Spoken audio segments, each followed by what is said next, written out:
आज चाहिँ म चिकन बनाउँदैछु।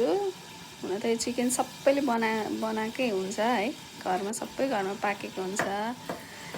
नर्मल तरिकाले बनाउँछु मैले चाहिँ। यहाँ सबै काटेँ, प्याज काटेँ, खुर्सानी काटेँ, गोलभेडा काटेँ।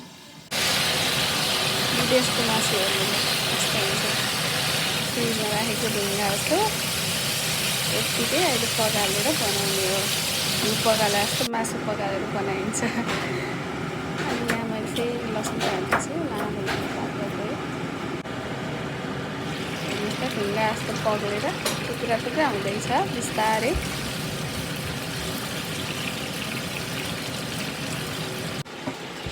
यहाँ अदुवा लसुन पिने मलाई चाहिँ यसरी खलमै पिनेको, ओखलमै पिनेको मनपर्छ। अदुवा लसुन मैले बिस्तारै हाल्ने। नुन चाहिँ मैले पहिल्यै हाल्छु, त्यो पग्लिन सजिलो हुन्छ मासु भनेर। पानी पनि छिट्टी जान्छ नि त, आफ्नो तरिका। अनि अघि काटेको सबै भेजिटेबलहरू एकैचोटि हालिदिएँ मैले।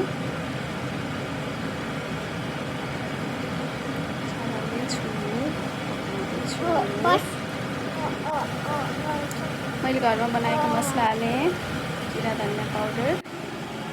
अनि यो चाहिँ मैले घरमा आफै बनाएको गरम मसला, यो चाहिँ थोरै हाल्छु मैले।